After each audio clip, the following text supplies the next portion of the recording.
Hello, everyone, and welcome to ClearPropTV.com, PPG Grandpa's Paramotor Podcast. If you're listening to us, you can also go to paratalk.org. This is part of runningtothesky.org, our nonprofit. Welcome, Butch Fly. I see you in the Super Chat. Kramer, welcome. Good to see you, too. Travis DuPont. John Wayne. John Wayne's always here. We need to just send him a bunch of stuff because he's always here and he always wins.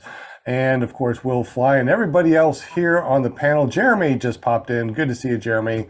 Thank you for joining us tonight. Tonight, we are going to be talking with Mark Barron. He has a lot of fun things that we're going to be talking about. But before we get to Mark, let's go ahead and say hello to everybody on the panel. James Bevel from JBPPG. Tonight, he's going to be giving away a sticker, a decal. What you got going on, buddy? Like I said, I come up with it a couple weeks ago. It ain't even hit the website yet. So whoever wins the spinning wheel for it tonight will be the first one to see it. Oh, that sounds awesome. A little shout out to him, to JB, James Bevel, because I got my very own PPG Grandpa mug that also has Run Into the Sky on the other side. If you want to get mugs, definitely get up with JB over at JB PPG. Thank you very much, James. We definitely appreciate you, buddy. We also got Butch Fly in the house. What's up, Butch Fly? What's going on? Butch, so it's Fly, Butch Fly, like a bird. Like a bird. Yeah, because that's the first thing that you said, right? When you landed, like, I flew like a bird. Yep, and it's stuck. That's awesome. So how many flights you got today? You got a couple flights in, right? Yep, I got 6 and 7 in today. Excellent. Well, congratulations. He is our very first person that we got in for runintothesky.org, a nonprofit organization to help disabled vets and disabled people run into the sky. And he's the first guy to run into the sky, and his name is Butch Fly. Oh, my. No lie. Oh, God. Well, congratulations, Butch, on all that fun stuff that you're doing. Can't wait to do some more cross countries with you. Thank you. So got Butch, or we also got Scuba Steve in the house. What's up, Scuba Steve? What's up? Just back in from the spring wing fly-in, and we went live and waited for Will, and then there was a time discrepancy, so crap happens, but here we are. Awesome. You do a show on Fridays. What is that about, and how do we get to it? Fridays, 8 to 10 Eastern Standard Time. I mainly talk about vaping, but I also talk about paramotors, and maybe I'm going to split channels before too long and just make a separate paramotor channel. You can just go to paramotordude.com. That'll take you right to it. Excellent. Thank you so much for joining us, Scuba Steve. We always appreciate you. We also got Jim from Canada, with his Kangook America hat and his maple syrup smelling money. Good to see you, my friend. Hey, it's good to be here. Well, excellent. You are going to be giving away a PPG calendar from ppgcalendar.com? That's correct. Am I still worth 10% on your website? Most definitely. Anybody who mentions PPG Grandpa will get 10% off any order that they make. That is awesome. Well, we are so glad that you're here, but we know that you're driving, so I'm not going to hang on you too long. But if you guys want to go over and check out Jim up in Canada, he does make a lot of decals, which are decals, stickers, paramotor calendars, anything that you want. Go over to carepp.com and check that out. You want to see his shenanigans? Go to careppg.com. Good to have you, Jim. And your maple syrup smelling money. We also got Linda Anderson from ParamoUSA.com. How you doing, Miss Linda? Hey, welcome my panel. Pom-poms. Happy to be here. Monday night's always my favorite night of the week, you know that. And welcome, chatters. I'm so glad that you're all here with us on Monday night. It's going to be a great show. We got Mark in the house tonight, and he's going to talk about all his flying adventures and all the good stuff. And if you want to be a guest on my show like Mark, then go to ParamoUSA.com, which takes you right to my Facebook page, and you can DM me, you can call me, whatever you got to do, and say, hey, I want to be on, what do I say? I want to be on your show. There you go. Yeah, so it's not PPG Grandpa's show anymore. It's Paramount. Okay. I don't know. That's all right. I'll give it to her. She helps us out so much. It's awesome. So Uh, thank you, Linda. We definitely Nice. appreciate you. You want to be on the show? Make sure you go to ParamomUSA.com. It does forward over to her Facebook page. PM her, DM her, whatever you want to do. She'll hook you up. That's right. Thank You got Linda. it. We appreciate you. We also got Will Fly from Will Fly PPG. What's up, my brother? What's up? It's good to be here Monday night. My favorite show to be on, 8 p.m. YouTube Mondays. Just got back from 7 days of just pure paramotor bliss at Bad Apples. Oh, Dang, man, it's kind of like, I don't know, visiting New York City and then coming home to Mayberry. You know what I mean? It's just like, wow. It's condensed soup for paramotors, but yeah, I'm sure we'll have plenty of time to talk about stuff like that. And it's good to be here. It's good to not be moving. Oh yeah, absolutely. Now you make a lot of videos, and your videos are really awesome. Tell us about your videos and how do we get up with your YouTube channel so we can watch them? Yeah, sure. I love paramotors, flying, and I love making videos about it. Not just my adventures, but the adventures of others too. So yeah, you can check me out at willflyppg.com or search for Willfly on YouTube. Should take you to me. Also, the Bad Apples 2023 video is going to drop third quarter of 2024. So stay tuned. That makes sense. So if you haven't been over to Will's YouTube channel, make sure you go over to willflyppg.com, subscribe and hit that bell notification because, you'll want to see about Bad Apples in, a year or so. All right, buddy. Well, thank you so much. He's going to be doing the spinning wheel winning things tonight. So if you want to win something, make sure you say hello at Will Fly in the super chat. And of course, if you got questions tonight, make sure that you post them in the super chat, tagging at least Will Fly, if not Jim, Scuba Steve, James, Butch Fly, Paramom. Not so much me because I don't really see the super chat when we're doing this. But tonight is not about me. It's not about the panel. Tonight is all about Mark. Mark Barron, welcome to the show, buddy. Hey, how's it going?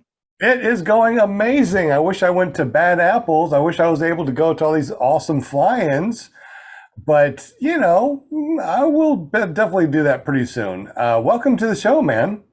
Thanks for having me. It's great to be here. Absolutely. So tell us a little bit about yourself and how did you get into paramotoring? Sure. So I've been flying since 2017. I, of course, saw it on YouTube. It was before Tucker got, though, so I didn't see him until after I was already doing it. That's where most people get into this sport, I guess. So I found it was weird. I was looking up kiteboarding for some reason because I was going down to Florida once a year. And then I realized going down to Florida once a year wasn't going to be enough to learn kiteboarding. So I looked into other things and I was looking at landboarding. And so that looked like it would hurt a lot. And then for whatever reason, with the magic of YouTube suggestion engines, I saw a video about paramotoring. And so I was like, that looks fun. So I looked up an instructor that was local to me. His name is Michael O'Daniel. And he lived within about 30 minutes from me. So I went and trained with him, as did many of the locals around here. Unfortunately, we lost Michael to a paragliding accident in 2020. But the rest of us still continue on his legacy and kind of try and keep the good nature of flying free, as we call it. It's one thing to fly around and not have many rules, and it's another thing to fly around and abuse those rules. So Michael taught us all to fly with responsibility. So that was cool. That's how I got into it. But I would say the dream of flight started in my 20s. I actually was trying to get into a private pilot's license. For whatever reason, as a young 18-year-old, I wanted to take my girlfriends to further places than I could drive, like Martha's Vineyard and stuff like that. So I started learning how to fly. In the middle of that flying, I got about 30 hours in, and I met a girl and decided I wanted to do other things with my weekends than flying. So that girl became my wife. We became a family, and she kept throwing me coupons like test flights and things like that. Like, you should get back into this. And I never did. But the thing I liked about flight was the complete 6 degrees of motion that you can do, right? So paramotoring has scratched that itch for me in more ways than one. So Now, I know on the pre-show we talked about you are getting into paragliding, and it sounds like you actually like paragliding more than paramotoring. Tell us a little bit about the paragliding and why you kind of like that more than the paramotors. Yeah, like everybody in this sport, I've been struggling with the perfect headset combination with, enough sound reduction as well as the right radios and everything else. The motor just is loud. And so I've even bought an electric. I have an SP140, which is great because when you kill the motor and you're idling, you get no motor sound in the background, right? It's wonderful. And even the prop sounds, a little quieter than the actual motor of a Moster 185. But it doesn't quite compare to free flight. I went down to Costa Rica with One Up Adventures in March, I believe. And Travis and Kyle were prepping us on the way down there. And I was like, hey, I'm going to bring a radio. Is everybody going to have a radio? And he's like, what do you need a radio for? I'm like, well, when I paraglide, aren't I going to have to talk to you? Because I've never done it before. And he goes, we're just going to yell to you. So I was like, really? That's how it works? So literally I ran off the mountain and I knew what I was doing because I've been paragliding, but he was like, yeah, go ahead, turn right. And I could hear everything he said. It was wonderful. So that's why I like paragliding. I've only done it once though. So I wouldn't say that I like it better than paramotoring yet. I might get scared to death if I go up in thermals and stuff. So do you plan on going up more often? I mean, I know that you got the SP140, so you can actually paraglide with that. You can take off, get up to altitude, go fly. I personally have flown the SP140 and I love it. It actually feels like it has more power than the Moster 185. It kind of feels like a 220 to me. Yeah, me too. I think it's more powerful, but it's not lighter. So, Miro, you guys know the engineer that founded Scout Paramotors. He was on the Wingman Challenge, which we can talk about later on. But I was on the Wingman Challenge in September with him, and he just invented a flying pod or whatever, I forget what he calls it, but it's very lightweight. It's much more lightweight than the SP140. The SP140, from a weight ratio, the battery, I use the larger battery, so it's 40 pounds. And the frame and the seat and everything else is about 35. So I've weighed both my Moster full of fuel and the SP140. They're both about 80 pounds, a little shy of 80 pounds. But the problem is the SP140 doesn't burn electrons. So you land with the same 80 pounds on your back as you do if you take off with gas. But to your point, the SP140 is wonderful. But I would say that soaring, I could do the same soaring. The reason I brought up the weight is because I could probably do the same amount of soaring with the motor itself, the Moster. But the idea of just killing the motor and just gliding is wonderful, right? That's the benefit. Yeah, I like to go up like on a Atom 80 and get up really high with a hybrid wing like the Gen Vantage 3. It's a motor / mountain wing, so there's lots of lift, so I can get up really high with the Atom 80, kill it, pop off the muffs, and just do all the gliding without all the para weighting on top of a mountain. Yeah, that's what I do. That's unfortunately what I really don't like is the para weighting on top of the mountain. But you seem to like it a lot, which is awesome. Well, I haven't experienced the para weighting yet, so that might be why I might not like it, right? So, gotcha. I did join the local club. It's the Capital Hang Gliding and Paragliding Association here, and I literally joined it a week ago. So I'm on their Slack channel, and I'm seeing all their chats and about when they're going out to which locations. All the locations in the Shenandoah Valley where I live are about 30 minutes away from me. So they're pretty close. But, you know, they're all like landing out and then somebody has to come get them. So, you know, that part of it I may not like either. So I don't know. We'll see. Yeah, definitely. That pod that you're talking about, an electric pod, I've seen it. I think it's awesome. Are they selling it yet? Because last time I saw it, they were still in production. Yeah, he's got a couple of betas out right now with some folks, and he's trying to get some feedback before he puts it out in production. That and the variable prop that he built, that's pretty cool. He flew the variable prop that changes pitch as you change the throttle. So as you're taking off, it gives you more thrust. And as you're up in the air, it changes the pitch to where it'll just give you enough to keep you airborne. But he's working on that as well. I did not hear about that. Do you know the name of that or where that's located? All I know is it's his variable prop. It's on the Scout. If you go to the Scout site, it's probably there. And yeah, It's not available yet. What's that? It's not available yet. It's still in production. They're doing testing and stuff like that. But Yeah, the perfecting. pod with the assist with the Atom 80, that's available. Yeah, I Is just that saw what we're one this talking weekend. Power pod, Oh. yes. yeah. No, That's not what we're talking Scouts. about. We're talking Yeah, that's not about Scouts. the- That's a different one. Yep. Oh, that's the one that I was Zero. talking about. That's Yeah, the one me I saw. too. Yeah. the Yeah. Scout Zero. That is intriguing. Seriously. The Yeah. Scout Zero is virtually the same thing. It's an Atom 80 with a very small tank, about 6 liters. Yeah. And it's got a pod harness, and you just go up in the middle of the day, and then if you have a paragliding wing, you can paraglide. It's really cool. Saw one go up. Guy got up about 40 meters, and then he glided in the thermals. It was really cool. Yeah. Interesting.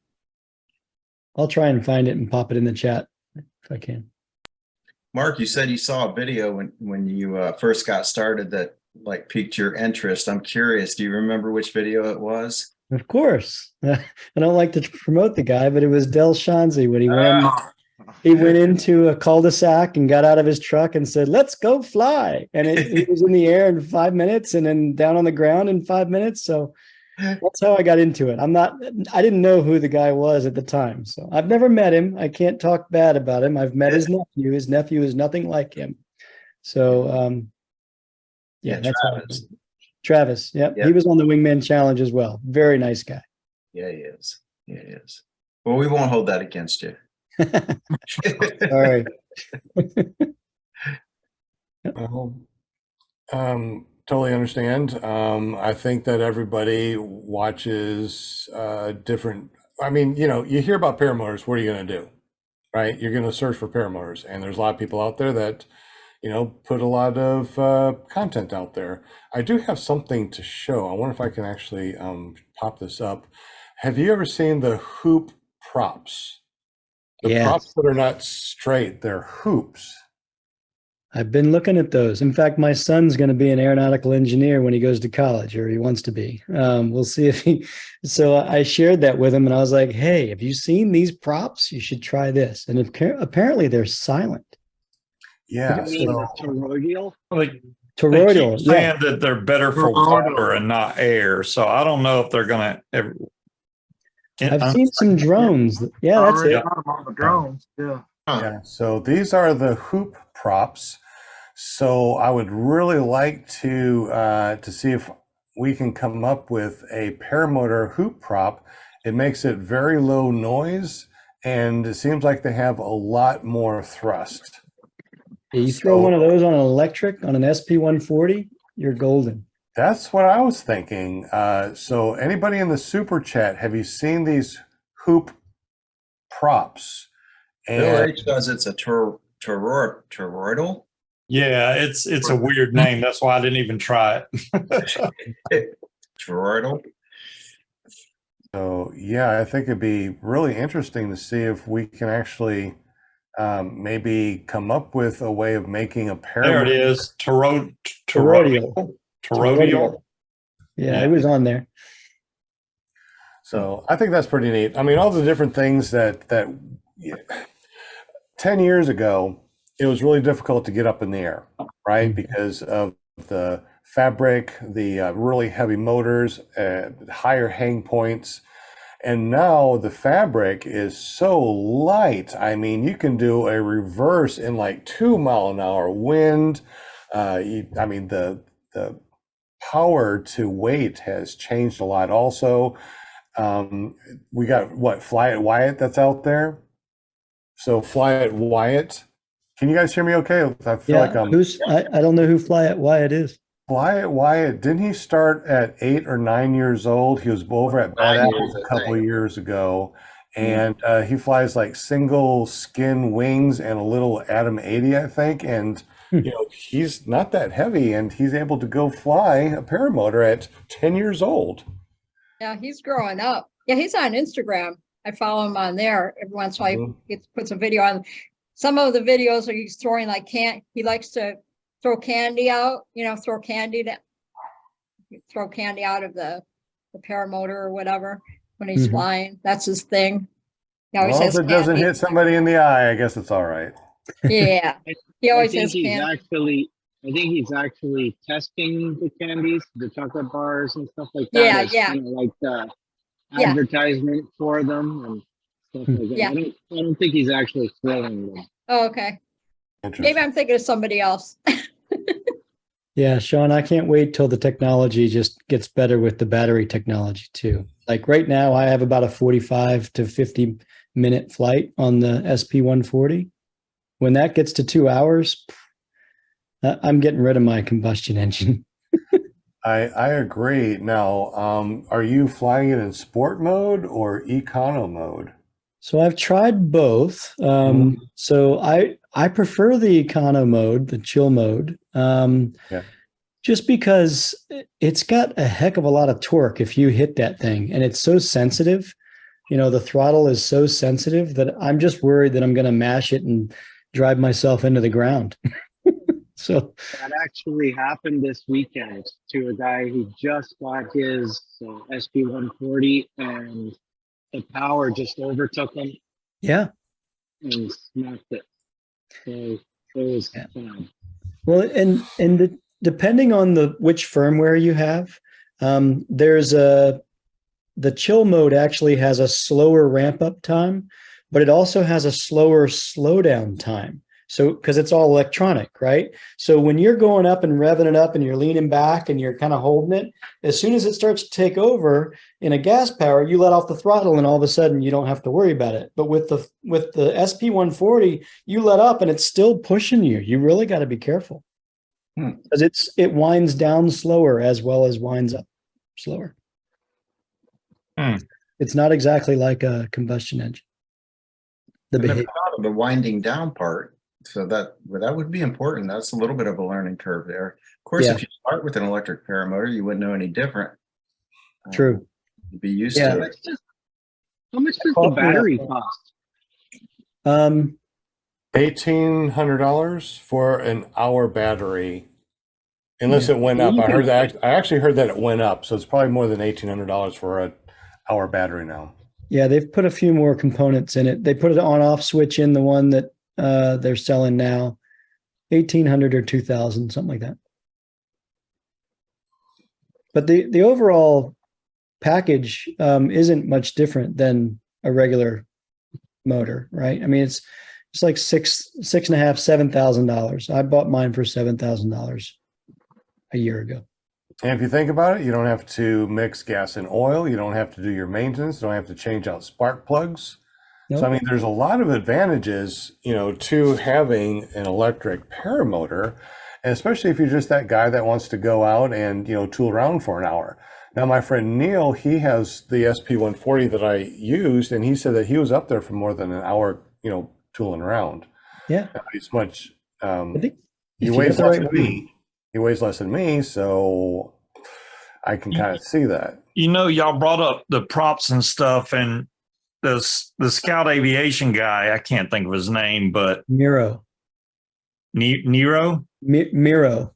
Miro. Okay. He also has this prop he's working on or I should say this coating that he's working with somebody else that he's going to be putting on props that make them almost indestructible. Yeah, he nails a nail into a piece of wood or Yeah. something with it. He nailed a nail down in some wood with the prop.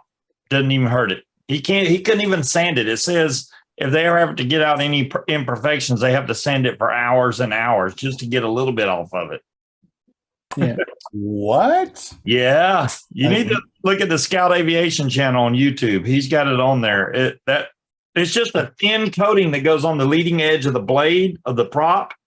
And he literally was just banging the thing like crazy on a nail, and it does nothing to it. Yeah. And what is the prop? What am I searching for? Indestructible prop or what? Pretty much. Yeah, indestructible prop. It's the variable pitch prop. Well, no, he's got a variable pitch prop, but he also has a coating, another prop that he's doing coatings on that he's going to be putting on the variable pitch prop. So he's going to have both things on one prop. Yeah. You want me to, I don't know if I can share my screen. Can I share my screen? Sure. Yeah, absolutely. We allow everybody to share the screen.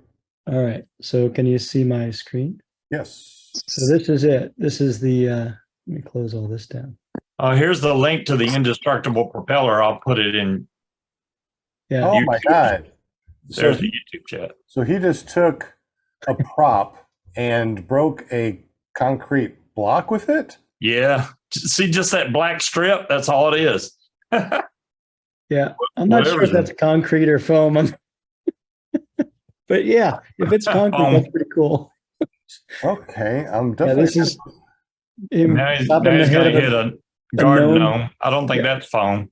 no, that's not. Yeah. The innovation that this guy and his team comes up with, it's pretty cool. I mean, he Oh, built, there's the nails. yeah, there you Yeah. go. He built a saddlebag system for the Scout paramotor that I used during the Wingman challenge. Yeah. That we were able to carry all of our camping gear, our extra oil. He even had a bladder system where you can carry an extra 2 gallons of fuel because the 3 gallons that's in the Scout, isn't the 5-gallon limit. It was pretty cool that all the innovation that he's come up with. Whoops, let me close all this stuff. Oh, you can read my email. Yeah, it's pretty crazy the Yeah. stuff they're coming out with. That'll be really good for props, especially that like foot dragging through gravel and stuff, because it just destroys props. I agree. This is his Very pod. expensive. Oh, okay. So basically, it's a paramotor with a free flight pod. Yeah, it's got no stand though. So it's really got very little weight. You have a stand that you put it on and take it off with, but it doesn't stand on its own. So that's part of the weight removal. So, That's interesting. yeah. He reduces the weight by taking more of the stuff that you don't need while you're in the air away. Okay, that's interesting. Yep. So good stuff. If you don't follow Miro, it's well worth it to follow him just to see what he's working on and him and his team. It is really interesting. That material he's chopping through there. Yeah. I wasn't sure what that was. I didn't listen to it, so it might talk about it if you do it. I don't know, Yeah, but it's concrete. that is really interesting. Does anybody in the super chat know anything about that indestructible prop or the variable pitch prop? If you want to, if you're listening to this later on after the show, just text me 501-747-3558 if you have any links to the variable pitch prop or that indestructible prop or know anything more about it, or if you have one, or if you're a beta tester, please let me know. This is so interesting. One of the reasons why I like to do this show is because I learn stuff all the time. Every Monday I learn something, and this is something I have not heard before. If I would have had that coating, it could have prevented this. Yes. Yep. Because I mean, that's exactly where that was at on the blade. Yeah. Hey, since you already broke that, see if you can break a garden gnome and see if you can nail in some wood with that. No? All right. Yeah. These are the saddlebags that he's invented. So these go on the side on any swing arm. If you have a swan arm, this will go where the hook in point is. I don't know if you can see it. So that just kind of sits over, and then it's got all these little tags that hold it close to the rest of the motor. And so it's pretty big. It unzips to get bigger. And I got a whole bunch of crap in it, but this is what we used when we were on the Wingman Challenge to carry a tent, a sleeping bag, a sleeping pad, water, clothes, anything you needed to survive for 3 days. It's kind of like his version of the Icarus race, this Wingman Challenge. I don't know if you guys know, he raced in the Icarus race back in, I think it was 2016, and he didn't win. But what he liked about it was the camaraderie that he had with the person that he linked up with, and they were flying together, and he called him his wingman. And he actually cut up his wing and he had a really bad launch at one point, and his wingman had already taken off, but he was able to find somebody to give him a new wing. But he found that at the next checkpoint, his wingman waited for him. Like, he could have won the Icarus race, but he actually waited because he was his buddy and he wanted to make sure he was okay. So he took that part of the Icarus race and the challenge of having an assisted and unassisted type cross-country trip, and he made the Wingman Challenge, and it was 3 legs of 400 miles. Each 400 miles, you're on your own, and when you get to the end of the 400 miles, you stay in a posh little resort for a day and a mandatory rest day, which ended up being the repair day for everybody. So we had to fix all our stuff that broke. And then you'd do it again, and you'd have 3 legs of that. And it was pretty neat. I mean, I can't tell you the highs and the lows that I had during that trip. It was wonderful, and it was also the worst trip I've ever had. I mean, I was like ready to quit the whole sport and everything. I fell on launch because I was taken off from a 7,000 foot elevation runway in, I think, I don't even know where, Bridgeport or something like that, and cut open my knee. And I almost like, hey, we're close to Vegas. Take me to Vegas and I'll fly home. And everybody's like, no, come on, you can do this. You can stick it out. So, people lifted you up. People kind of kept you in the game, and it was pretty cool. The camaraderie of it was pretty neat. Well, that's awesome. Yeah, and I really like this. I like the paramotor community that we have. I mean, the community is absolutely amazing. Everybody pulls together. Everybody helps one another, especially in fly-ins. Man, you break a prop and there's like 3 people here. Do you need a prop here? Do you need a prop? I mean, just amazing people. Really, really amazing. It is 7:33, so let's go ahead and do a thumbnail real quick. What do you think, Will? Good time to do a thumbnail? Excellent. No? All right. We don't need to hear what he's saying. He's doing it. Yeah, Will's always on mute. He doesn't care. Boy, I barely got my glasses off. Whew. So it's a great time to do a thumbnail. Yeah. All right. So you ready? Let's see. Let me get lined up here. 1, 2, 3. We got it. Yay. Man. I'm loving my mug. I lift it up and it disappears on the screen. Yeah. It's like, That's I funny. didn't put mine out there because I know I probably when you take the picture, I'll drop it or the mug or something. So Yeah. So do I understand you would not do the Wingman Challenge again? It's kind of a one-time thing. yeah, it kind of sounds like it was a great one-timer. Yeah. Yeah, there were a couple of circumstances that I would change if I did it again. First of all, I signed up with a buddy of mine, the same buddy that I went to Costa Rica with, and I've been flying with for 4 years. And he called me 2 weeks before we were supposed to fly out to Reno and said, hey, I just caught COVID. I don't think I'm going to be able to go to this thing. So I immediately got on the Slack channel with everybody else that was doing their planning and everything. And I was like, hey guys, you guys have a great flight. I'm bowing out. And everybody said, no, come on, you can come in. You can fly with me. And so I went. And then as I got there, and even on my way there, I was like, man, I don't know any of these guys. I don't know any of their flying styles. I don't know if they're going to push me beyond my limitations that I want to fly in. So I did connect with a couple of guys with my flying style, and we had a great time. But that was the anxiety that I had. Some of the guys that were on it actually lived out west, so they knew the conditions. They could fly at 7,000 foot elevation. I'm from Virginia. I fly at 300 feet elevation, so I didn't. That's about what we have is about 300 feet. Yeah. Yeah. So my first flight was, the paramotor itself costs 80 or weighs 80 pounds, and I had 30 pounds of gear on me. So I was running with 120 pounds at 7,000 feet, trying to get in the air. And so I did it, thankfully, on the first try, and that was the confidence builder I needed for the rest of the trip. But guys like Judson, he was flying on a real small wing, and he learned real quick that when you're weighted down, he didn't get off the ground. He actually he ended up in the sagebrush at the end of a very long tarmac. He just wouldn't get any lift. So to answer your question, would I do it again? I probably would, if enough time went by and I forgot how bad it was.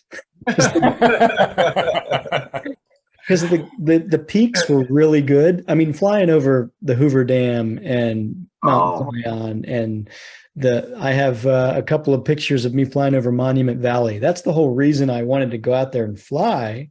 It's because of the locations.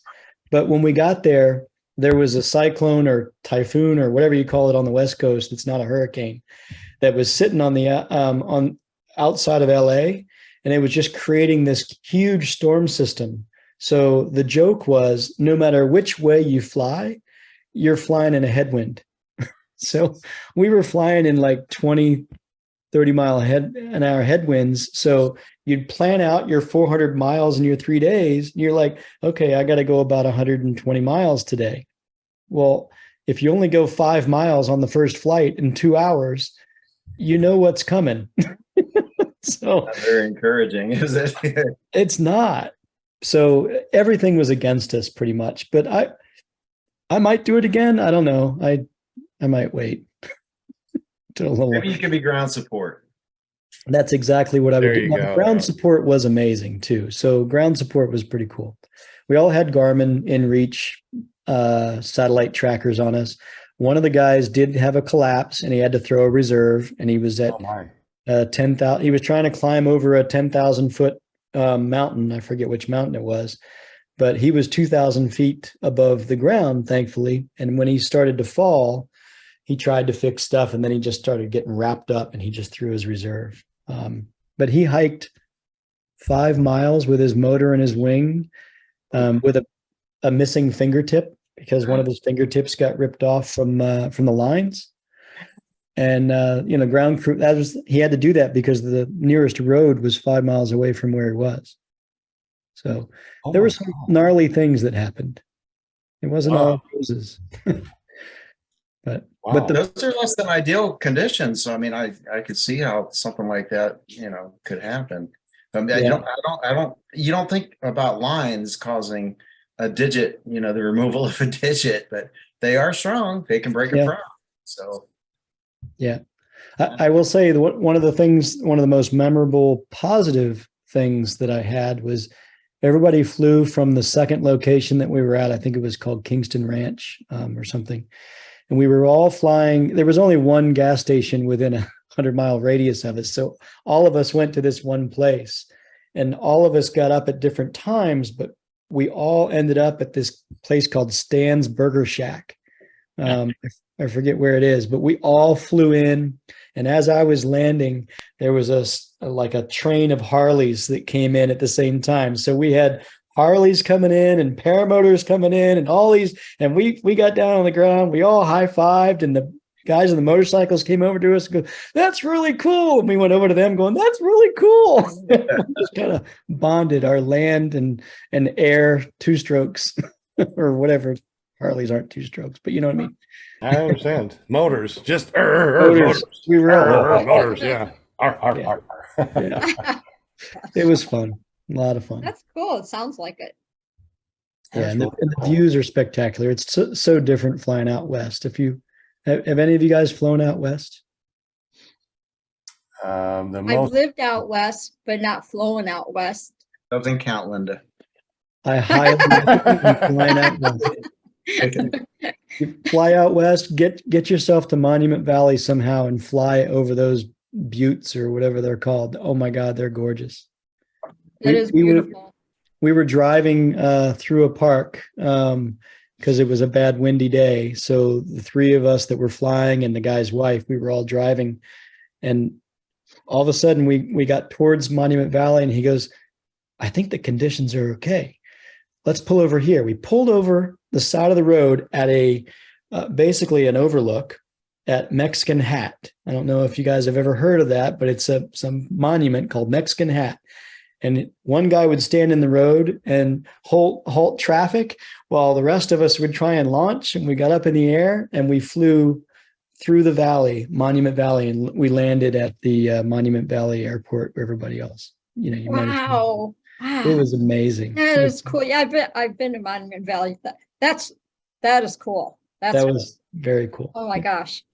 Yeah, there's a I'm lot getting of chills just talking about it. But so that's probably the only reason I would do it again. Is I would go and I would fly and land at some of the most spectacular places that some of the other guys did. They landed at either on the top of a butte one time and just camped out there, or they landed at the entry of a slot canyon, and they would land there with enough fuel to take off the next morning and get to the gas station, but that's where they stayed for the day.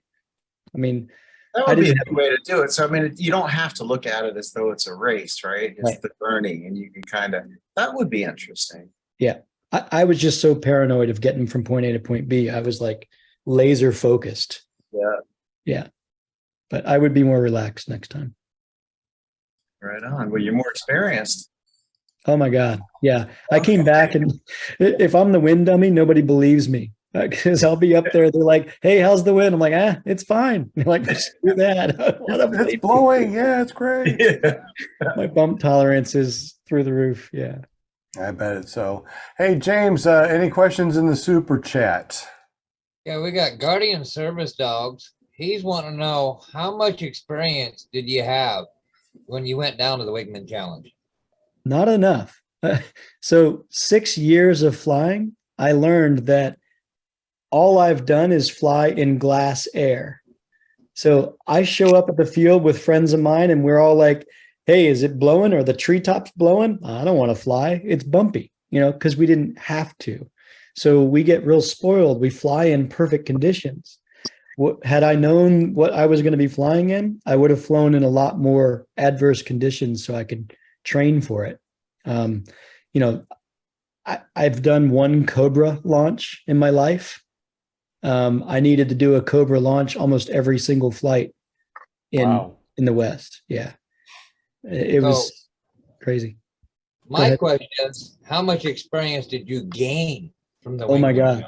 Challenge? Yeah, a lot. A whole lot. So that's the best part, James. So I would say I walked out of there a much better pilot than I walked in, for better or worse. Did you get a chance? Did you get a chance to fly in the Valley of Fire? Yes.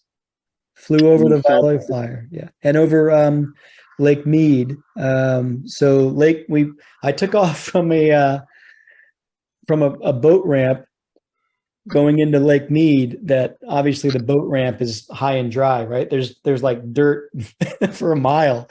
So I took off. A friend of mine, both Victor and I, flew from the boat ramp, flew up the Lake Mead. We went over to Valley of Fire, flew around Valley of Fire, and then landed at there was an airport.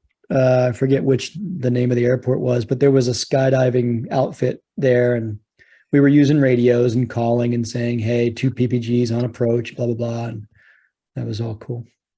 But yeah, Valley of Fire was beautiful. So one quick question. After 6 months of me learning to fly PPG, I decided to go to an SIV course. After the SIV course, I felt like it was like another 6 months of learning, even though it's just a weekend.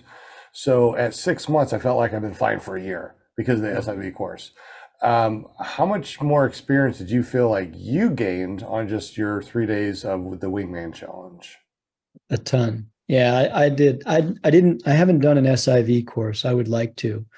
But I would say flying experience in high winds is much better. And also landing in places that I'm not comfortable with. You know, you have to land in places without a windsock because you're landing at gas stations.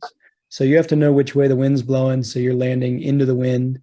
So you're always, you know, checking whether you see little dust devils that are floating around, or if you're looking at, you know, a rain cloud up ahead that you can see the rain is coming in sheets this way. So, you know, that's probably the general direction of the wind. So that was important.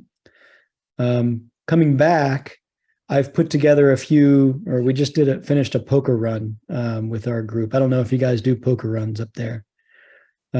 It's a way for you to fly to multiple locations, all places that you set up in advance, and you take off and you land and you hand out a card. You take off, you land, and hand out a card. You take off, land, and hand out a card.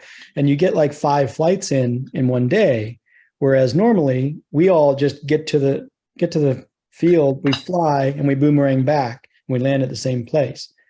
That to me isn't a whole lot of experience. So coming back from the Wingman Challenge, I said, I would like to do more flights in places I don't know so that I get better at spot landings. And what if your motor goes out? I've had 5 motor outs in my career. It's, you know, you get better at it the more it happens, but doing it on purpose is a lot different. So we have a group of probably about 30 pilots in the area that are active in a group called the Air Dogs. And we're constantly trying to make each other better pilots. So my way of contributing is doing poker runs and arranging for different private airports to allow us to use their fields. It was pretty neat. Okay, so you bring the deck with you as you go, and you guys all meet at one airport and then hand out the cards and then go to the next one? Correct. So, nice. Yeah, and so poker runs that are done on bikes or in other airplanes, usually you're not flying in groups. You're not in tight groups. You're spread out. So people will go ahead and they'll leave cards or decks at these places where people can just land, get their stuff, and go. We did it to where I had the deck of cards, and it actually made us a little bit more conscious about how long we were staying on the ground. So we were in the air for an hour, but we were on the ground for an hour and a half. So we started at sunrise and we ended at like 10:30, right when the thermals were starting to kick. If we took longer, we probably would, we would have been flying in midday and probably wouldn't have been very comfortable. A couple of the guys that flew with us said, this is the latest I've flown since I've been flying, so it's that type of thing that you're doing with experience, and it's fun. It's kind of a game. Everybody pitches in $10 when you start. We had 7 pilots. The winner went home with $70. So what we're doing with our poker run next weekend we're having is I cut about $half size tokens with my laser and put each airport's LZ information on it, and we just put it in an ammo box. So throughout the 2 days of the event, they bring back that token, and that's how they get their playing card. That way, everybody can venture in their own directions. We've got 7 different airports we're using. That's a good idea. Yeah. Yeah. Any way that you can have, proof that you were at the airport and you get a card for it. There was one guy that showed up and said, hey, you know what? It's too nice of a day. I really don't want to go. Can I just give you my money? You can give me my cards now. I said, no, that's not how it works. Yeah. I said, you can give me your money, but you're not getting any cards and you're not going to win. We'll throw it in the pot. Yeah. Thank you for your donation. Yeah. Yeah. Awesome. It is 7:49. So let's go ahead and spin the spinning wheel and let Linda Anderson, our Paramount USA, welcome everybody to ClearPropTV.com. Yay, yay. All right. Welcome, chatters. Welcome Monday night. Look at that. That's a cool spinny winnie wheel. Yeah. You know who that is? Look No, at that. who is that? Does anyone on the panel know who that is? Oh, That's- wait, I've seen that. Looks like Jim. I'm not going to say. So I've seen it in the Facebook chat. So Steve. somebody here. Yeah. Is this Steve? No. Gosh. I don't know. Wow. I think we found out who it was. No, I was talking. I guess I was muted, but I'm just surprised that, wow. Okay. Look at you, man. Larger than life. I'm huge, man. Look at me. There you go. I said, what did I say? Oh, I said Steve because Scuba Steve. So that's right. Yes, that's it. Well, That's definitely me. Well, Linda is All going right. down the list. Check to make sure your name's on there. And if not, let me know in the chat. We'll Yes.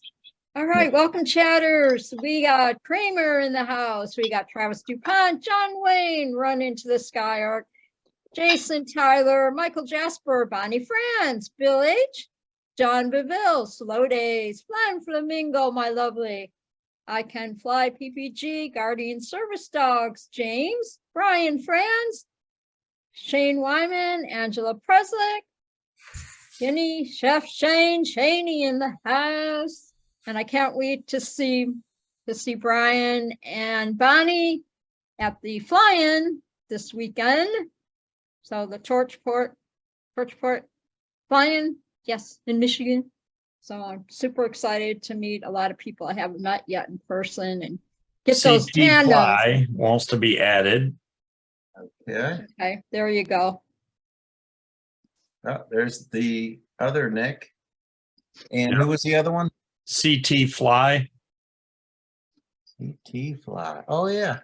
You know that the last people that get on the list always seems to win.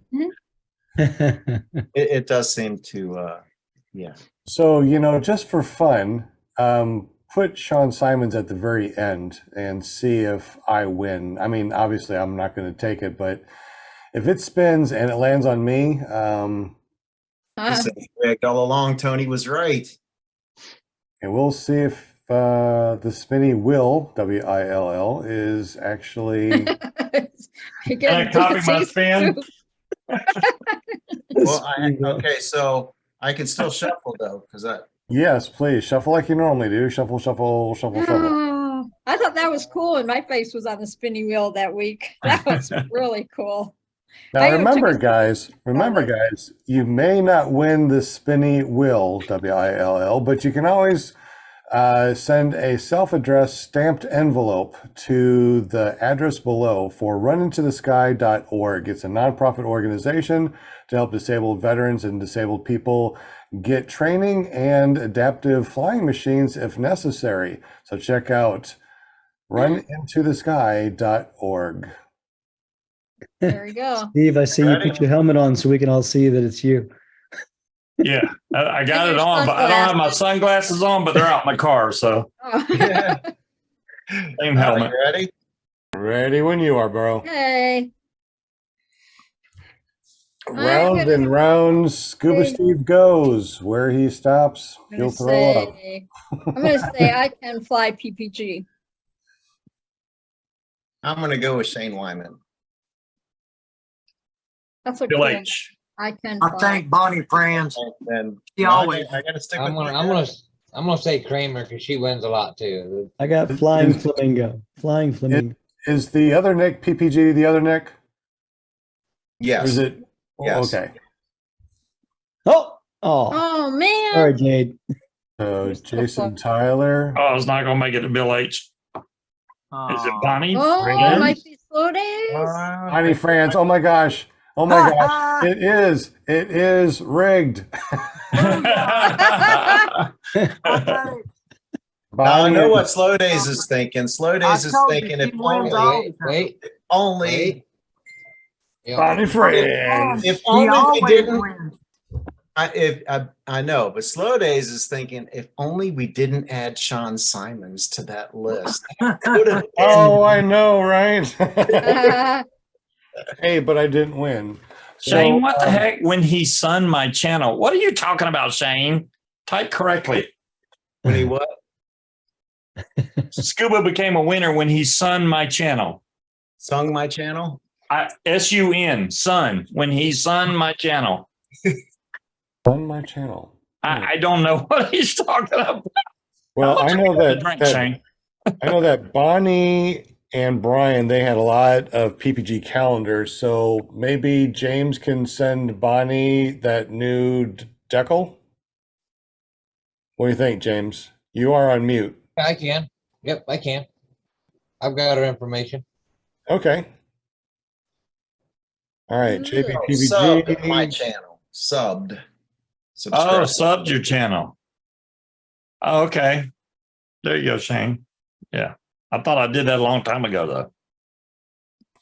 All right, we'll go ahead and spin the wheel in just a minute for the PPG calendar from carepp.com. Where did carepp.com go? Oh, Jim is in the background smelling his maple syrup, smelling money, of course. He's eating food.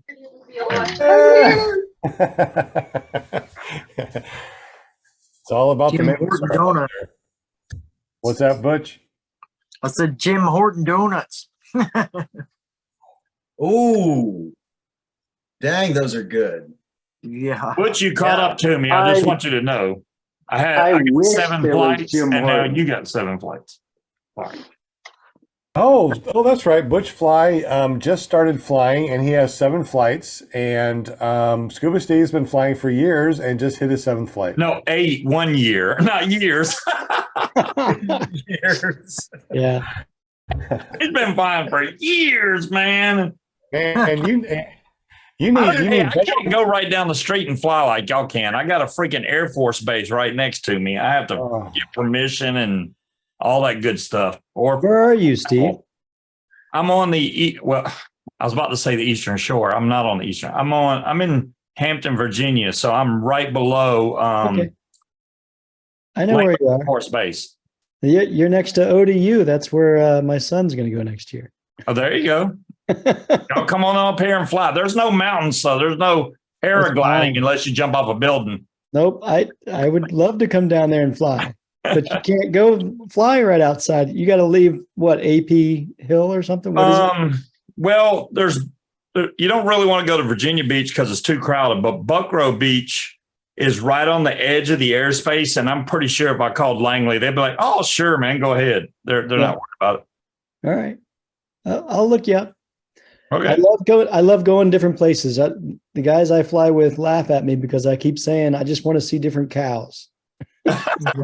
I'm tired of looking at the same old cows. There you go. Got to see different cows. Yeah.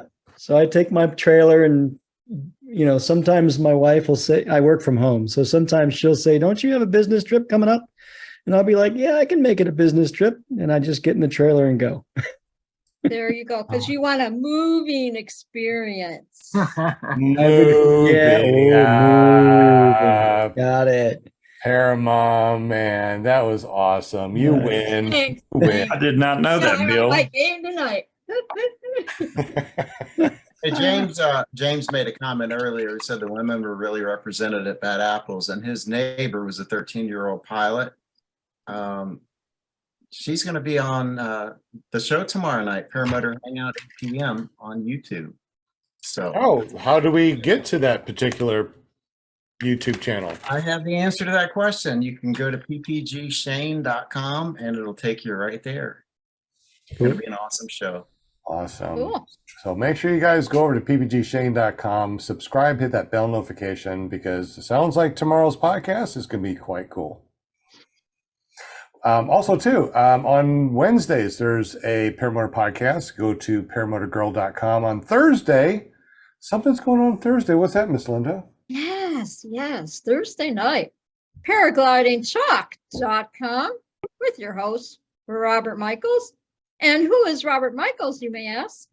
That is my son. And he does paragliding.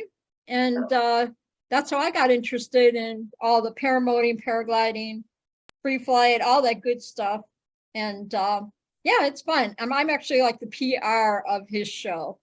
And I always tell him that I'm on the payroll, and he reminds me that I'm public relations. So I think you're PR on like most of the shows.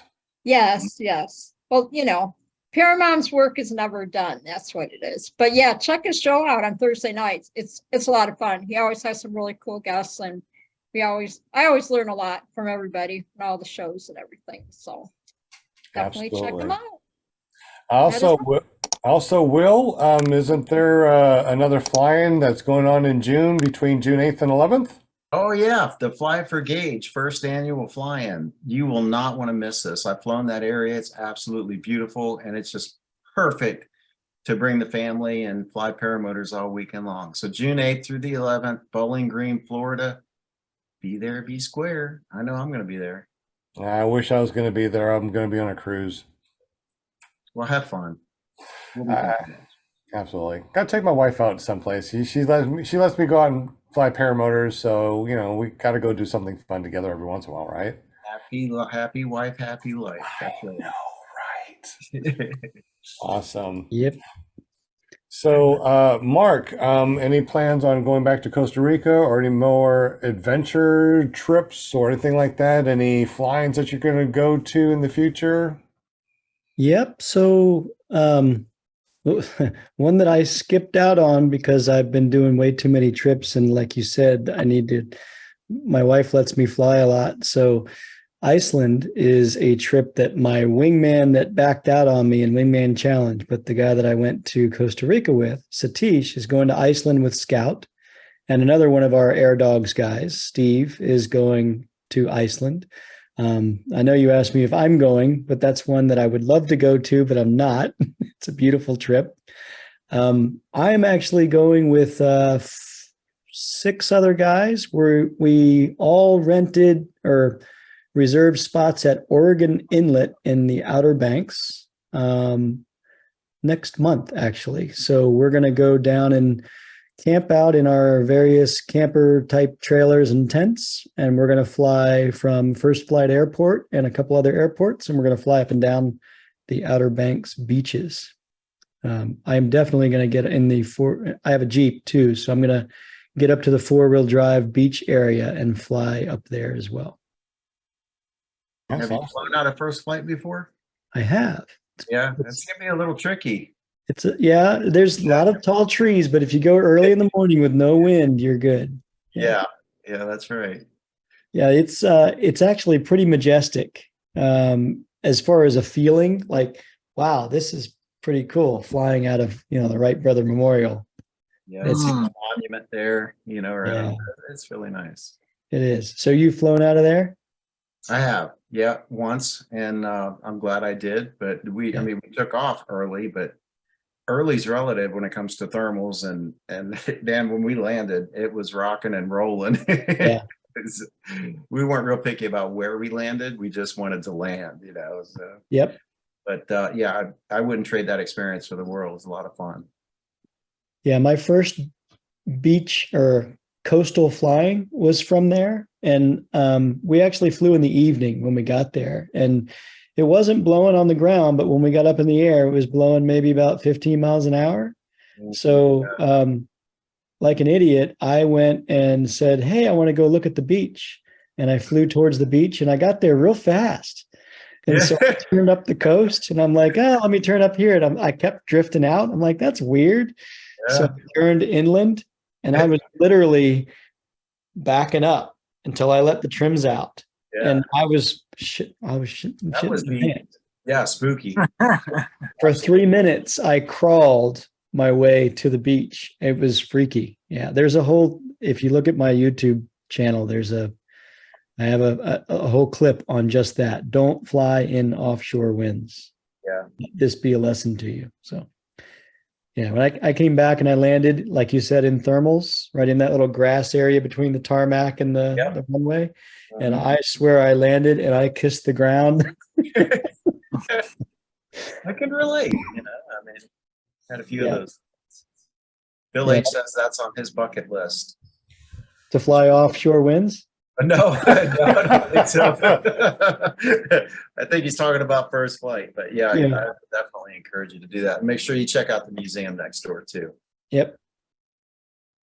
Didn't you say that you had a collapsed wing over the bay? I think that's what you said when we were talking on the pre-show. Can you elaborate a little bit on that? Sure. Yeah. So one of our trips where we go drive to places and fly some places every once in a while on camp, I went to Ocean City with 4 or 5 other pilots. And we went to the Ocean City airport, got permission to take off from there.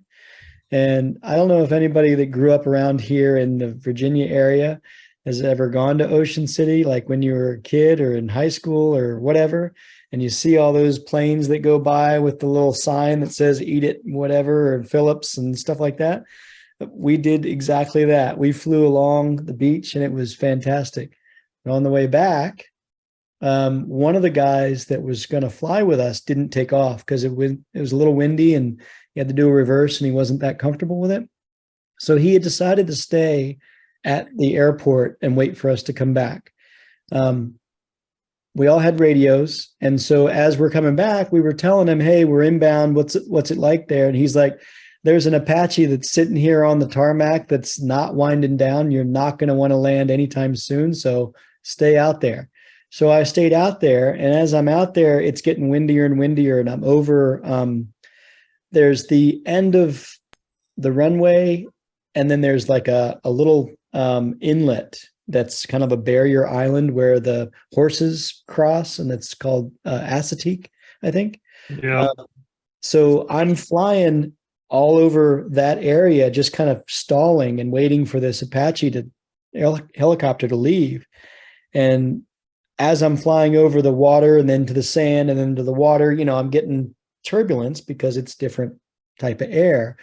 And I hit one that just all of a sudden my wing was in front of me and I freaked out. So I hit my throttle and whoop, and then of course I'm looking at the sky and I let go of my throttle. And when I came back around, I had like a 3/4, maybe half a asymmetrical collapse, and it popped back out before I really knew what was going on. And I was only like 200 feet off the ground. There's no way a reserve was going to help me.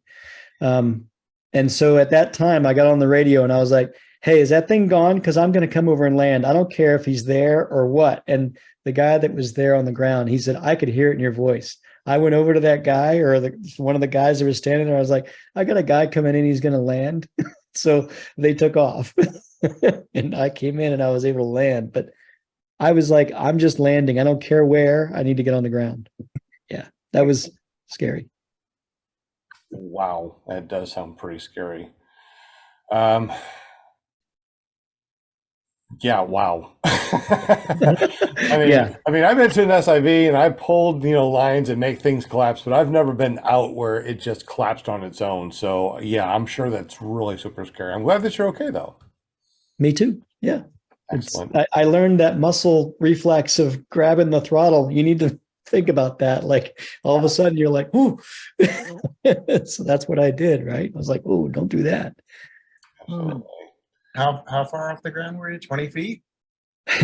No, 200. 200 feet. About 200. Yeah. Reserves have been successfully thrown at 50 feet. Mm. So 200, you had plenty. Yeah. Reaction time, though, by the time I figured everything out, yeah, you're right. I should have, yeah. Wow. But I didn't need to, thankfully. And if I had, I probably would have, it might have been bad because I would have probably landed in the water. And, knowing from an SIV course, if you land in the water with a deployed reserve, you're getting dragged. So. Yeah, well, it was a lake. So when I threw a reserve, I landed in a lake. It was just calm. We just had to be careful about all the alligators swimming around. But other than that, it was fine. Yeah. I don't like alligators. Just alligators, no big deal. Yeah. All right, Will, you want to spin your spinny wheel one more time? And we are going to be spinning this for a PPG calendar at ppgcalendar.com. Brought to you today by our very own, where'd he go? Oh, he's not even here. Who? Jim, our maple syrup, Jim. Did we lose him? Yeah, we lost him. Wow. So from Care PP USPPA.com from Jim in Canada with his maple syrup smelling money.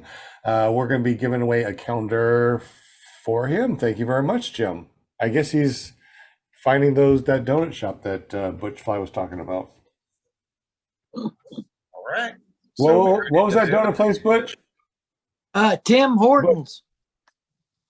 I don't think I've ever been there. Is it good? I've heard of Tim Hortons. Yeah, the best donuts in the world. They got these little round things. I don't know what they are, donut holes or whatever. Yeah, the Yum. donut holes. Oh, those are delicious. Aren't they? Where are they? I mean, where's a They're Horton? up north. Oh, Yeah, isn't it Canadian? yeah, they're Canadians. Yeah, really. Huh. It's a, Yeah, you have to email me one of those donuts so I can taste it. I'd say it's a Canadian equivalent of Krispy Kreme, but better. It's Really? better. home of Canadians' favorite coffee. Oh, I got in so much trouble when I was down south there because we didn't go back and stop at the Krispy Kreme that we seen. Oh, We have a Krispy Kreme right in my neighborhood, which is very dangerous. They got one that I can see out of my kitchen. I looking out my window, out my kitchen window, I can see the red light from a Krispy Kreme. The hot sign. That hot That's sign's on. Hot sign. That's Right the one back we on were here. talking about. Yeah. Jeez, how sad. Not all I did is grow up with Dunkin' Donuts. That's They a were Midwest. good. That's a Dunkin' Donuts, I've Midwest. got or Dunkin' whatever. Donuts, Krispy Kreme, and Duck Donuts all within a mile from me. God, I think Dunkin' Donuts has been around longer than any of them, right? yes. They survived. They survived. Boy. I had all of them around me, I'd be in so much trouble. You say the word, Sean, and I'll spin her. All right, word. Word. Quick shuffle here, and oh yeah, I took you off. Well, that's not fair. I'll go with Travis DuPont this time around. Run into the sky. I want to say Guardian. I'm going to give Flamingo. Michael Slow Days. Jasper. Slow Days got robbed last time. He did. Yeah, Slow Days. All right, we'll vote Slow Days too. My buddy Slow Days. Brian Franz, he's got to win something since Bonnie won something. Flying Flamingo. Ooh. Michael Jasper. Yeah, the Flying flying. Started looking pretty good here. Travis. Ooh, it's gonna be My friends Angela or with it. Run into the It's gonna be Sky. Come on, run into the sky. Come on, Run into the sky. Who said that? Oh, I Nice. said run in the sky because, that's our nonprofit, so, we got to win something here. Yeah, man. Yeah. Sweet. Woo, Run into the sky. Like I said, if you've never been to Run the Sky, go to runintothesky.org. So we are going to go ahead and donate that calendar. So let's go ahead and spin it one more time. Oop, premature, whatever that was. Let me go back. All right, so we're gonna spin it again. I was Absolutely. talking. Dadgummit. Okay. What, were you saying something? It's okay. I didn't say anything important, so it doesn't matter. Oh, sorry, Scoop. You were on mute. Yeah. Yeah, I see that now. You guys on mute, man, I tell you. Hey, shout out to Flying Flamingo. Did you see that Zach flew from one island in the Hawaiian Islands to another on a paramotor? Yeah, he was on our show not too long Was he ago. really? So yeah, I was on Jade's show with him, with Zach, a little while ago. So did he talk about that flight? Oh yeah, exclusively. It was All right, I'm gonna have to go back and watch your archive. Shane. Maybe it's gonna be Shane Other Nick. Wyman. No, it was a Shane. Guardian service dog. Guardian. Shane, He's on Paramotor Shane? Hangout. is it? Paramotor Is it? Hangout. That's Oh, gonna be so Guardian. close. Already in. Guardian Service Dog wins Right. again. Congratulations, Yay. Guardian Service Dogs. We need some kind of like party music with That's that. messed like up. My face is on the wheel and I'm not on the wheel. That's messed up. Yeah, but you're on the panel. So Oh, Yeah, you're close to Will, and that's like the spinny wheel. I got you. I got you. All right, Guardian Service Dog. You won the PPG calendar from ppgcalendar.com.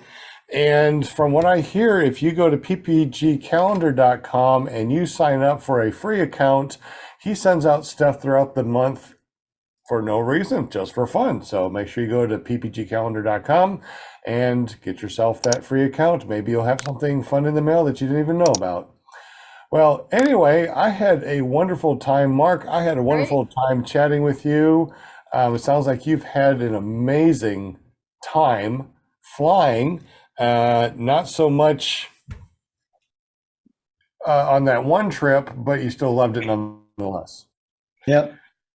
Yeah, it was a trip that I wouldn't give up for sure. It was fun, but it was scary as well. So that was the best and the worst trip of my life, my career. That's awesome. Not over yet. There's still time. That's I true. No, Thanks, Will. I'm sorry. And Thank who you knows, for you know, having me, guys. and who knows too, you know, maybe the next time you go, you'll have so much skill that it'll be like, wow, I can't believe that I was worried about this. Look at my Cobras, man. My Cobras go up fine. I can do reverses. These bumps don't bother me. Who knows? Mhm. Linda, when is this Torchport fly-in? When, you know, who's all going? How can people go see this thing? Go to it? What? Gosh, it's Memorial Weekend, which is this weekend. So it's Friday, Saturday, Sunday. I have it right here. I have my little notes here that because I screenshot it. So Should it's have May memorized that. 20 Yeah, it's till the 29th. So it's Friday, Saturday. 27, 28, 29th, right? Yes. Yes. Yeah. And that's somewhere in Wisconsin, right? It's in Michigan. Yeah, it's Michigan, in my Michigan. bad. I got Yeah. states mixed up. Michigan. Yeah, it's in Michigan, Torchport Air Park. And Tracy and Tim are putting on the fly-in. And on Saturday morning, there's going to be a pancake breakfast. And it starts at 8 to like 11:30. It's a charity. Everything goes, the whole event, everything goes to charities that whole weekend, which is really So cool. you're going, Bonnie Franz is going, Brian Franz is going. Yes. The Flying Lears will be Jade. there because the Lears will be there because Eric's going to take me up when I get there, whatever. I'm going to go on my second tandem And and third, maybe do fourth. a third one. Maybe Yeah. one. I'll be like schmoozing around, you know what I'm saying? And like, hey, can you take me on a tandem, Justin? So, you know, we'll see. Because there's going to be a whole bunch of people there. And Cool. Mike Carter's going to be there. You know, he's an instructor at school in downstate. It's I think it's St. Joseph's, Michigan. And so he'll be there. I got to meet him last year. So that was really cool. And I got to meet Jeremy. And that was really fun too. And I think he's going to stop by on Friday or Saturday or whatever. But yeah, I'll be rolling up there about Saturday morning and have some pancakes and then get on the parent, you know, get a tandem. So the next time we see you, you will be another flight behind you, right? Or are y'all going to go live or something from up there? Oh, we will. Bonnie's going to take the video and everything, she said. So Cool. yeah. Cool. Yeah. Okay. Yeah. Make sure you get some video of it. You need another video. Oh yeah. Yeah. There's going to be a bunch of people up there. I'm really looking forward to it. Like I said, I had such a great experience last year, you know, with Eric and Jade, and it was just Northern Lights Paramotors LLC. And I had so much fun. I had such a good experience for, you know, going up for the first time. And that really, you know, when you have a good pilot and, you know, that both Jade and Eric took good care of me and made sure that I, you know, got up in the air safely and they made me feel comfortable. And that means, you know, that makes a big difference from. Oh, definitely. For somebody like me, if you're scared to go up to start off with, if they can calm you down enough to get you up there and then you go, Yeah. oh, this isn't so bad. Then you get excited to go again. That's good. I know I told you I was poor Eric, you know, we had our headsets on. I was yelling so loud that I don't even know what I was. Yeah, I was just ecstatic up there. And then when we landed, I was like crying and laughing, and everybody was there, you know, and gave me hugs, and it was just a really cool experience. So It's I wanted funny to how share you can that with hear everybody. people on the ground, because I know I could hear Butch when he was up in the air, like way up there. I'm like, go, See, Butch. you can't help it but yell when you're up there, you know, it's just, it's such a cool feeling. I'm so glad that I did it, because, you know, I wanted to know what all this excitement was about. And that's why, you know, got to the flying and I kept thinking about it. Should I go up? Should I go up? And I've been talking about, you know, for a year. I don't know. And before I knew it, I was sitting in that seat and we were up in the air, and I'm like, all right. You would have hated yourself if you didn't get in that seat. You'd have been like, why didn't I do it? Why? Yes. So I'm glad you did. Even Robert didn't even know I was going to do it.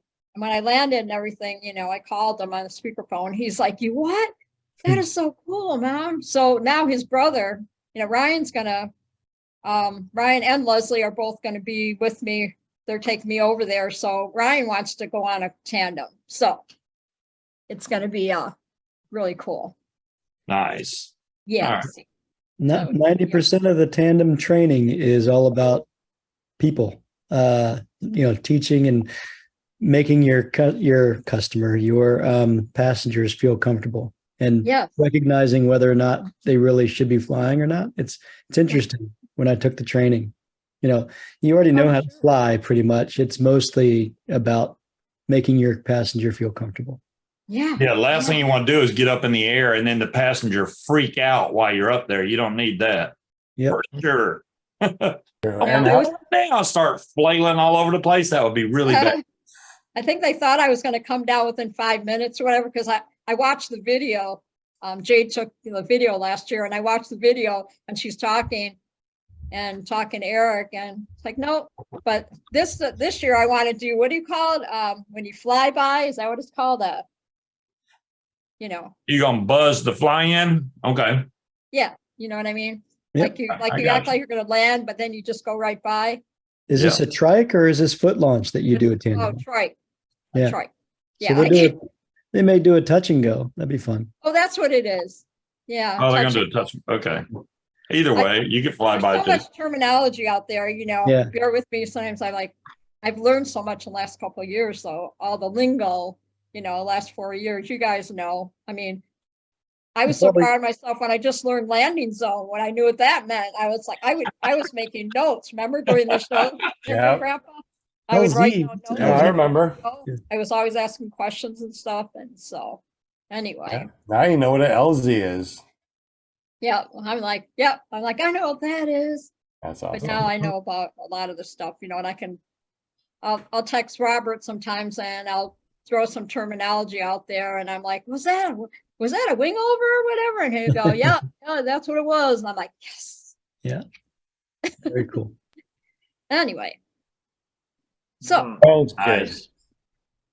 Well, Mark, thank you so much for being on the show. I don't want to take up too much more of your time. I forgot to ask you how long we have you for, and we went over the hour mark already, and we have a habit of going over an hour anyway. So all good. I would have dropped if I didn't want to be here. It was a pleasure being here. Thanks, guys.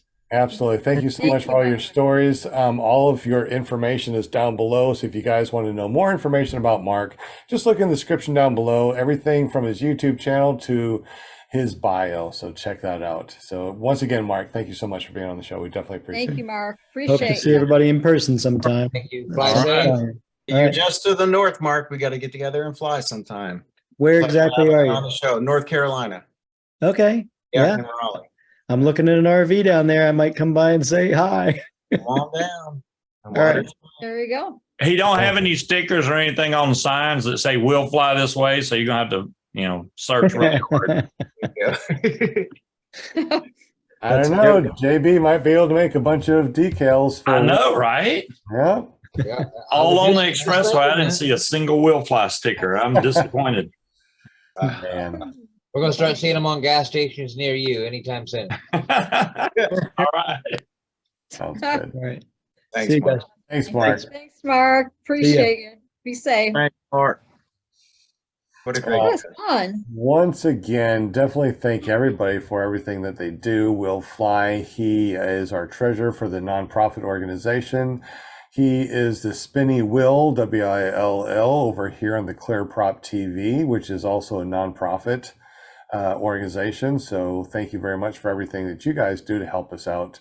Also, JBPPG.com does so much for us, and he's also a director of merchandise over at runintothesky.org. And tell us a little bit about your company and all the cool stuff that you do, bud. Basically right now I'm focused on paramotor. I don't know what you call it.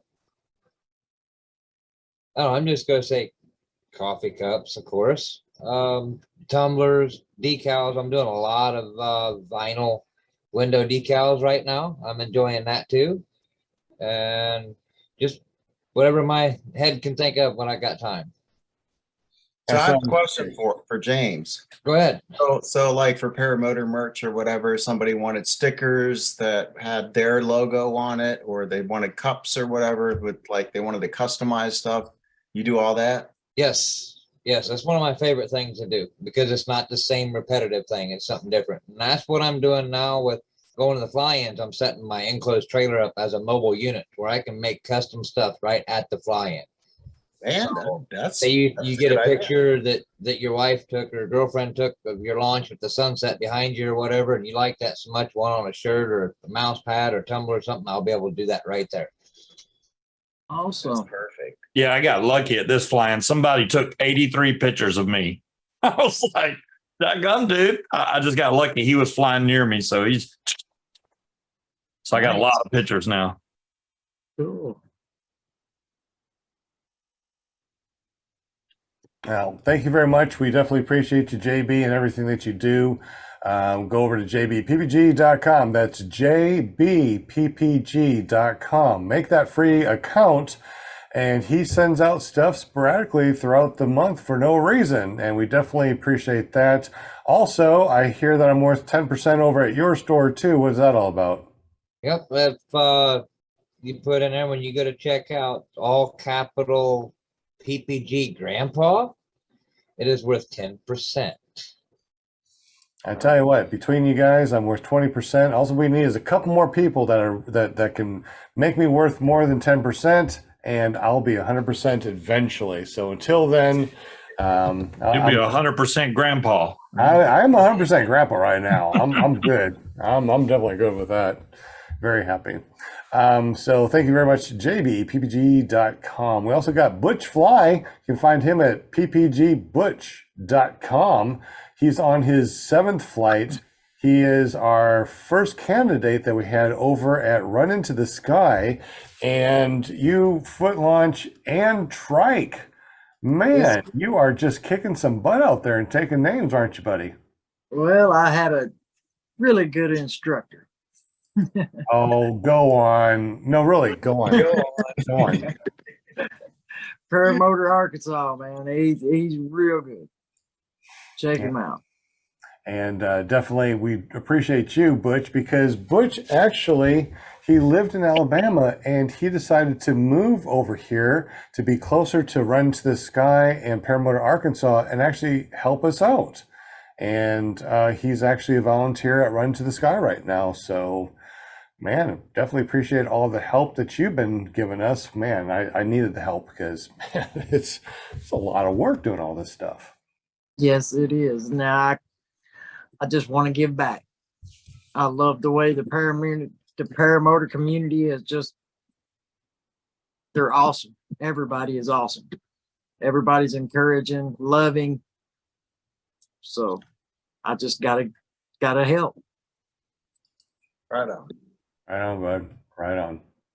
So thank you very much, Butch Fly. He's has his very own YouTube channel that he's starting off, ppgbutch.com. If you go over to ppgbutch.com, don't search for it in a Google search. Actually type it in, ppgbutch.com. It will forward over to his YouTube page. Hit subscribe, hit that bell notification. I think he only has, what, 10 subscribe or 12 subscribers? 10 on PPG Butch or 12 on that one, and then 10 on Fly Butch Fly or Butch Fly, one of the two. Gonna have to consolidate, dude. Yeah, Yeah. ppgbutch.com. So he has like 12. Go over there and help him up a little bit. ppgbutch.com. Thank you so much, Butch, for Thank you. everything you're doing in the background too. Also, Will Fly from Will Fly PPG. He does a lot of stuff on his YouTube channel. He creates a lot of amazing content. You definitely need to go over to willflyppg.com. Tell us a little bit about what you do and also the flying for gauge. Yeah, Fly for Gauge is I'm gonna start with that. That's June 8th through the 11th. I'm not kidding when I say it's one of the best places for paramotors that I've seen. So 2 huge LZs, plenty to do for the family. Bowling Green, Florida, June 8th through the 11th. You won't want to miss it, guaranteed. As far as my videos, I just like flying, and I create videos about my adventures and the adventures of others. And if you like corny humor, check it out at willflyppg.com.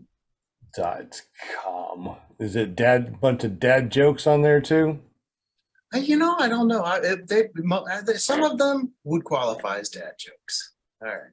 Some Okay, of them. good. Some Okay, of them good. are a little bit over the dad joke limit. So That's check good. it out and judge for yourself, I know if you have not gone to Will Fly's page, go to willflyppg.com, hit that subscribe button, that bell notification. Man, he puts out some really good content. Thanks. And Butch, I just subscribed to your channel, man. Oh, look at you. Up to what, 13 now? Woohoo! Yeah, I think I was number 12, man. but you know what?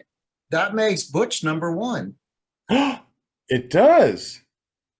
Numero You're number 1. Yeah, because you'll have like numbers as you go through your students, and it's like Butch would be number 1, right?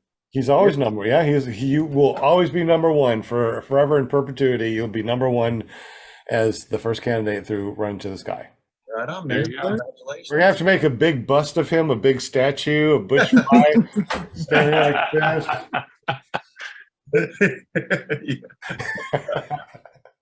There we That's go. lovely. Absolutely. All right. Speaking about big bust, Scuba Steve, what's up? And Oh, I thought you forgot about me. I was like, oh, you can go ahead. What I do a show on Fridays mainly about vaping, but and teaching vaping stuff, but also talk about paramotors 8 to 10 Eastern Standard Time. You can find me at paramotordude.com. That'll take you right over to my YouTube channel. I just posted 2 videos of the fly-in that I just went to. The first one has 0 editing whatsoever, and the second one has very crappy editing. But at least I tried. At least you got the information out there. That's what's important. There you go. Yeah. You're gonna need a tutoring from Will Fly. I know, right? I put it in the chat. I was like, hey, he needs to give us a how-to on what he does, because but if he's using a Mac, there's no way. They got tools that we can't use on a PC. Well, you could use them on PC. You just use a Premiere, right? So you just use a different Either app. Premiere or DaVinci Resolve, which is free. So, or just get a Mac and come over to the dark side. I got a Mac, but it's a really old Mac. Holy moly, it's old. I'm not very good on a Mac. I still got a 2006 Mac Pro, the big tower one that cost like $3,000 back in the day. And I think my watch has more power than that now. How old is this one? I mean, this not, wow, that's blinding. Sideways. Oh yeah, that's like rectangular on the edge. It looks pretty old, doesn't it? Yeah, it's That old. chunky thing. Chunky monkey. I got one of those too, Steve. We all have one of those older computers. Remember, you guys had to deal with I had to deal with that black and white screen for years. We had to deal with that black. Yeah, we had to deal with it. for Yeah. years. It didn't affect you. And that horrible audio, I tell you what, after you got your new computer and we can see you and we can hear you, you're a different person. Exactly. No Yeah. I kidding. go with just send it. Of course, Shane. Do that on your cooking show. Just send it so we can see fires and stuff. Yeah, Linda's got a whole new studio and everything now. Awesome.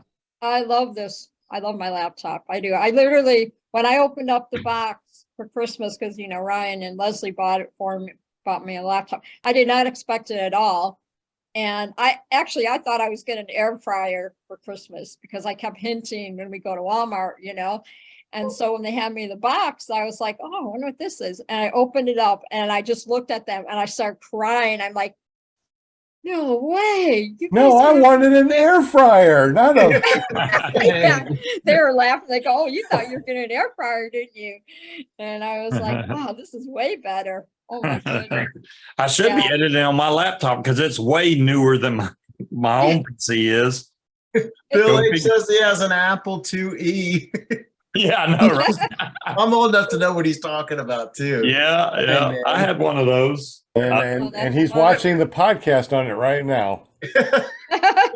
I love it. I love it. Oh my Lord. Did they even have the internet? They didn't even have the internet back then, did they?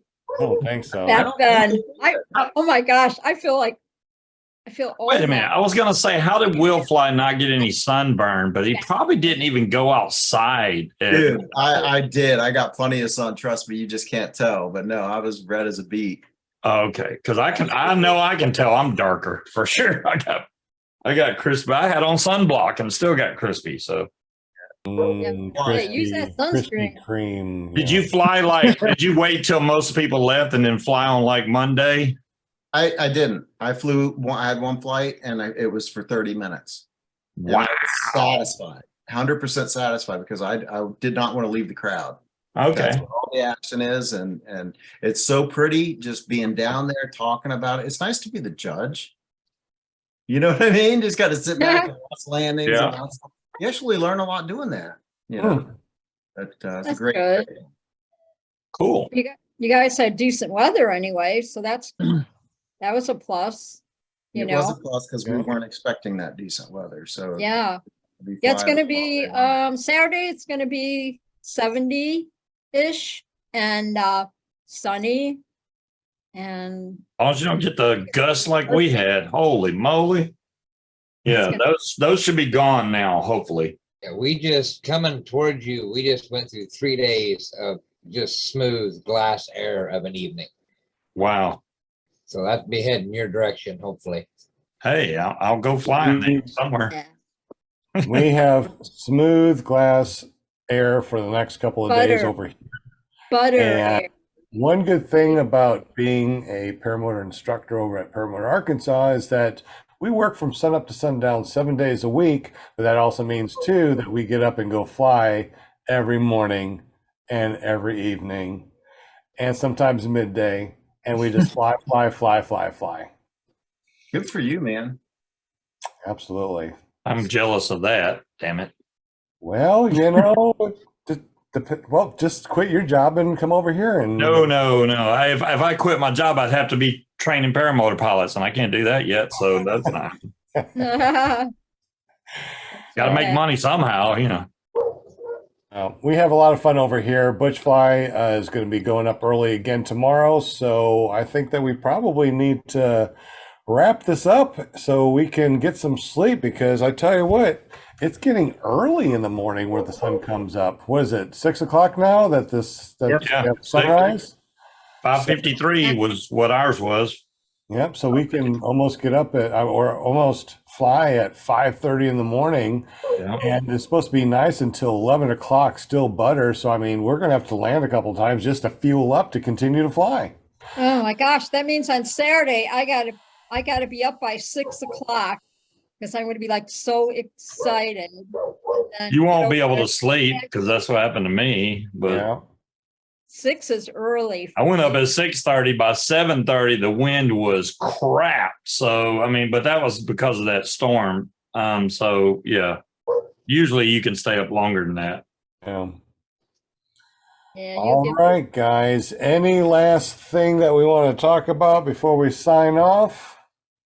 Nope, and when we go on the after private show or whatever, then I always have a question after, so. Sure, we can do that. leave- All right. leave. So thank you very much, Mark. Mark Barron that came on the show today, our guest, man, amazing guy. All the That was information fun. down below. Check out his YouTube channel. Check out his bio. This is the first time that you've just joined us. Well, rewind, go back and listen to the whole thing over again. It's Yeah. awesome. And you can also listen. Yeah, and you can listen on your favorite podcasting app. Just search for PPG Grandpa's Paramotor Podcast. JBPPG.com, James Bevel, thank you so much for everything that you do for the show. Definitely appreciate you. Butch Fly from PPGButch.com, thank you so much for everything that you've done for me over here, helping out and learning how to fly, being safe. Definitely awesome. You did really good. Real quick for you guys. He went out to the field, had everything laid out. Everything was ready to go. And he goes, you know what? I don't feel it. Packed it up, put it away. Good. That is a good pilot. When you just don't feel it, when you're ready, when you're already laid out and you're like, I don't feel it, I'm just going to pack up. So good for you, Butch. Good job. Thank you. Yeah. Thank you. Yeah, it's better to do that than risk it and take off. And then, I knew I should have put my stuff away. At that point, it's too late, so. Right. Absolutely. Great instructor taught me better to be on the ground wishing you were in the air than in the air wishing you were on the ground. Yeah. That is definitely true. So good for you, I Butch. was wishing I was on the ground Thursday. Bet you were. Thank you, Sean, for everything you do, man. Thank you. I also got Scuba Steve from ParamotorDude.com. He has an awesome podcast talking about vaping and paramotors on Friday. So make sure you go over to ParamotorDude.com and check that out. Also, our very own Linda Anderson. You can go over to Paramom USA if you want to be on the show. It forwards over to her Facebook page, PM her and say, yo, I want to be on PPG Grandpa's Paramotor Podcast. Wait a minute. I want to be on Linda's podcast. I think that's yeah, that's it. That's I right. want to be on Linda's podcast. I don't know who this Come on, grandpa guy another is. show, Paramount. So she's got her own show. Her son is an awesome guy. Does the paraglidingtalk.com every Thursday night over at That's right. paraglidingtalk.com. Definitely check that out too. Will Fly from Will Fly PPG. Man, he makes incredible videos. If you haven't been over to his YouTube channel, check it out at willflyppg.com. And also one more bump for Fly It for Gauge. Go ahead, Will. June 8th through the 11th, Bowling Green, Florida. You won't want to miss it. Check it out. Is there a .com? Is there a page? How do we know more about this? Okay, and I'm sorry I don't have that, but I can tell you that if you search on Facebook for Fly It for Gauge, GAIGE, it'll pop right up. Excellent. There you go. Wish I was able to go, but I have to go on a cruise with the wife and be out in the sun, laying out, not thinking about anything, drinking big old margaritas and $20 cups. You know how that works out there.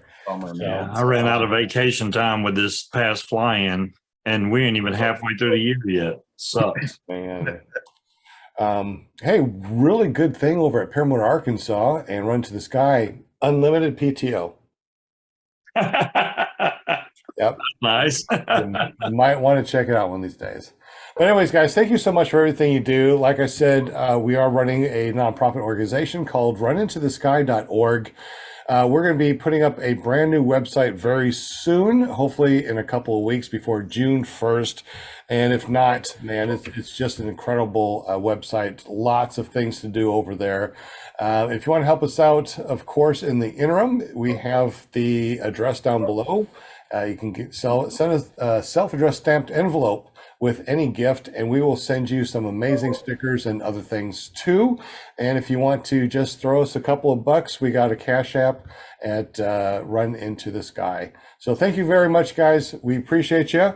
You have a wonderful week, and we'll see you next week. Where we will not be live, we will be Memorex. We pre-recorded a couple of podcasts, so we will still do the show, but it won't be live. So make sure you go there and check that out. They will premiere at the same time at 7 p.m. Central on this channel. You'll have a wonderful evening, and we will see you when you run into the sky. Much love. I'm Thank gonna you. figure out some way of making that a run into the sky thing. There you go. All right, so we killed that one, and we were going to say goodbye and good night to everybody on our audio. Good night, everybody on our audio. We definitely everybody. appreciate Bye. you. James, did you want to do a secret one of those mystery boxes? Yeah, because no one's still claimed yet. So keep Man. it going until it's claimed.